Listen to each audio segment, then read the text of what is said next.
A disputa pela presidência da Câmara dos Deputados vai ganhando novos capítulos conforme a eleição se aproxima. E sobre essa votação, a gente conversa agora com um dos candidatos, o deputado federal André Janones, do Avante de Minas Gerais. Tudo bem, deputado? Bem-vindo aqui à Jovem Pan. Obrigado pela atenção. Bom dia, Tiago. Bom dia, Adriana. O prazer é todo meu. Estou à disposição.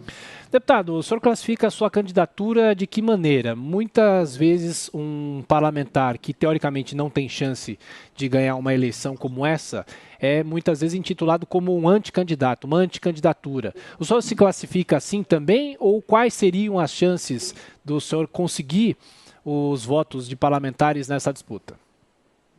Minha candidatura é uma candidatura popular, uma candidatura que vem do desejo de uma boa parcela da população e ela vai medir, eu tenho dito isso em vários canais de comunicação, que a minha candidatura ela vai medir o nível de descolamento do parlamento brasileiro com a sociedade. Nós temos aí uma candidatura avalizada pelo atual presidente da Câmara, Rodrigo Maia, temos uma outra candidatura avalizada pelo Palácio do Planalto e a nossa candidatura que ela é avalizada por uma grande parcela do povo brasileiro. O que não dá mais é para a gente continuar ignorando a voz que vem das ruas. Só a título de exemplo rápido, quando o presidente Bolsonaro assinou a MP número 1000, que na prática reduziu o valor do auxílio emergencial de R$600 para R$300, a gente conseguiu, através de uma transmissão nas redes sociais, um recorde mundial, né? Uma transmissão que até hoje detém o recorde mundial de acesso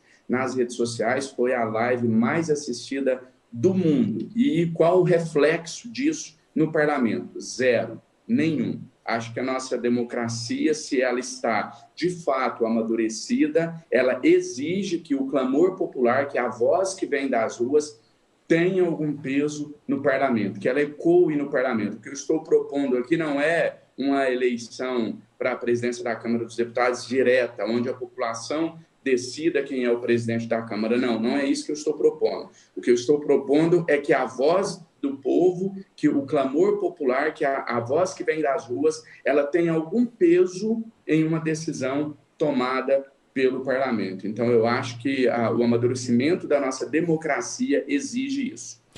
Deputado, agora a pergunta chega justamente de Brasília com José Maria Trindade, que deve estar na 30ª eleição para a presidência da Câmara e do Congresso, né, Zé Maria? Já acompanhei várias. Deputado, isso aqui é uma divisão em capitanias hereditárias, né? A gente vê que cada candidato ali aos cargos da mesa diretora querem um naco do poder no Congresso Nacional, no governo e na Câmara. Todo mundo quer saber de que lado vai ficar o poder. O senhor acha democrática essa disputa na Câmara dos Deputados? O senhor é candidato, evidentemente, e é importante que tenha candidatos assim para fazer discursos, mas o senhor acha democrática esta disputa na Câmara dos Deputados ou um jogo arrumado?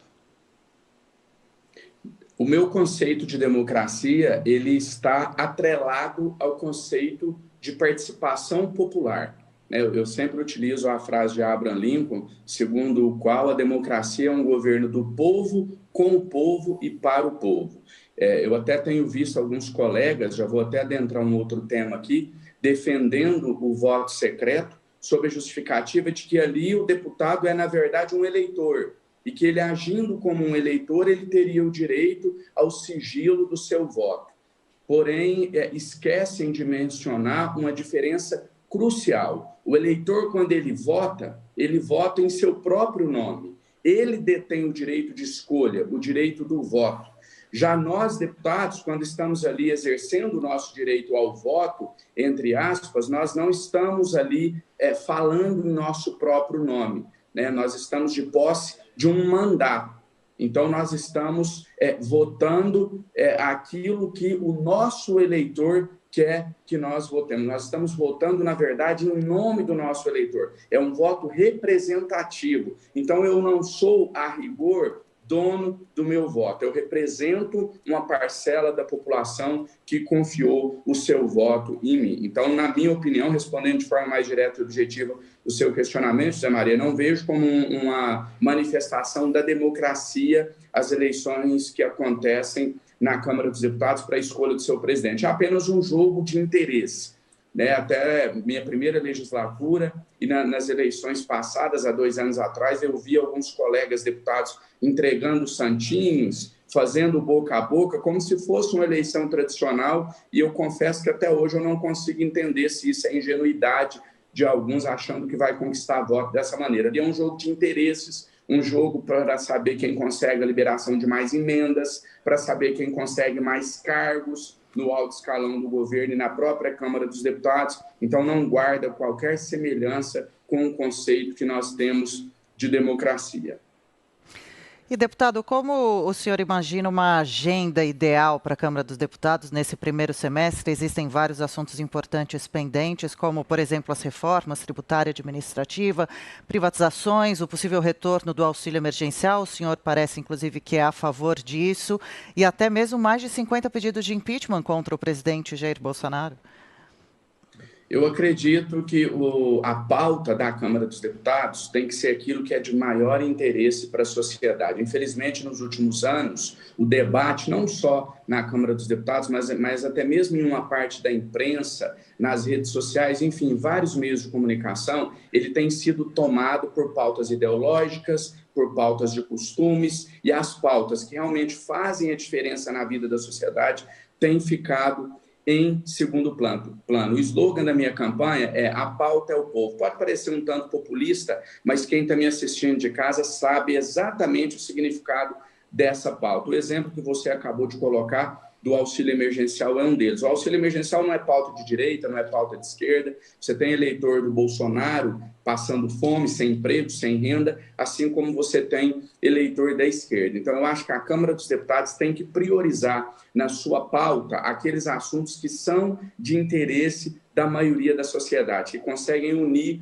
o todo. Reforma administrativa, a gente precisa adentrar essa discussão, iniciar logo, colocar para ser votada, mas após um amadurecimento, uma maior discussão entre o parlamento e entre a sociedade. A gente precisa contar para a sociedade que a defesa de altos salários, né, porque, na verdade, quando uma parte da esquerda se diz aí defensor dos pobres e oprimidos, não é bem assim, né, defensor do trabalhador, mas eles não contam o prejuízo que os altos salários representam para o orçamento do nosso país nos dias de hoje. A gente precisa enfrentar uma reforma tributária, mas uma reforma tributária corajosa, uma reforma tributária não como foi a reforma da Previdência, que só prejudica os que mais necessitam, mas uma reforma tributária que coloque o dedo na ferida, que de fato promova uma maior distribuição de renda, né, que promovam uma justiça social no nosso país. São temas que, justamente, voltando aqui à pergunta do José Maria, se aquilo ali é realmente uma eleição democrática, não é uma eleição democrática, porque o que se negocia nos bastidores é justamente não se tocar em temas espinhosos. O auxílio emergencial foi um jogo de cena muito interessante da dita oposição. O Brasil não tem oposição, tem grupos que brigam pelo poder. A oposição é uma oposição burra, uma oposição pessoal, uma oposição que mira o presidente e não as ideias do presidente. E isso ficou muito claro na luta pelo auxílio emergencial com o jogo de cena que foi feito. A esquerda não tocava no assunto auxílio emergencial, a oposição não tocava nesse assunto. Aí, quando eles viam que não tinha mais chance da NPMIL ser pautada, aí eles começavam com as suas bravatas na tribuna pedindo para se pautar o auxílio. Parece aquele caso a pessoa liga, já tem algum risco da MP ser pautada? Não vai ser pautada. Então agora eu vou no microfone brigar e falar que ela deve ser pautada. Um jogo de cena. Então, a gente precisa de um presidente da Câmara dos Deputados que tenha coragem de ir contra o sistema, de colocar o dedo na ferida, vamos dizer assim, falando num popular, de pautar matérias espinhosas. E aqui, só para finalizar minha resposta, eu quero dizer o seguinte: o que a gente está defendendo aqui não é a aprovação da matéria A ou B. O que a gente precisa é de um presidente da Câmara que não coloque em pauta só matérias que eles sejam favoráveis. Como eu sempre tenho dito, existem N motivos para você defender que o Brasil não tem condição de pagar um auxílio permanente ou de pagar um auxílio emergencial. Você pode invocar responsabilidade fiscal, você pode dizer que as contas públicas estão defasadas, que as contas não fecham, enfim, tem N justificativas. Agora, para não se debater o assunto, não há justificativa. Quem é contra, Deputado, por exemplo, pautar o auxílio emergencial, que utilize a tribuna da Câmara dos Deputados, mostre os números, faça as contas e explique para o seu eleitorado e para a opinião pública por que é contra. O que não dá é para continuar se escondendo de temas não populares, vamos dizer assim. deputado, só para a gente fechar rapidamente, nós vivemos uma pandemia e tem essa disputa e a tentativa de finalmente imunizar a população. E os jornais aqui de São Paulo trazem hoje algumas explicações e também alguns bastidores falando sobre a possibilidade de um pedido de impeachment, que esse pedido seja protocolado, até mesmo integrantes do Centrão já admitem essa possibilidade. O senhor, como candidato à presidência da Câmara, como o senhor se posiciona em relação a isso? É favorável, contrário? É a hora de se discutir isso ou não? Eu não acredito que a resposta, a palavra seja ser favorável ou não ser favorável.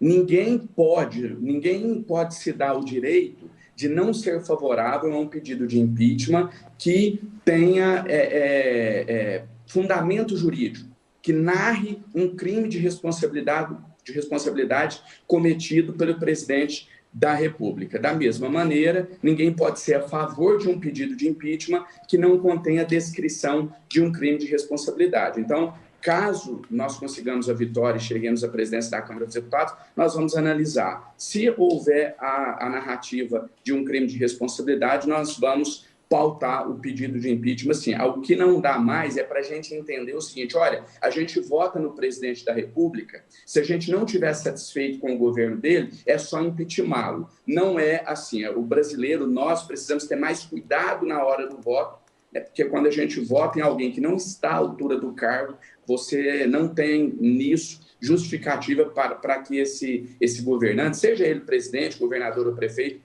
seja impeachmentado. O impeachment deve ser sempre a exceção e não a regra.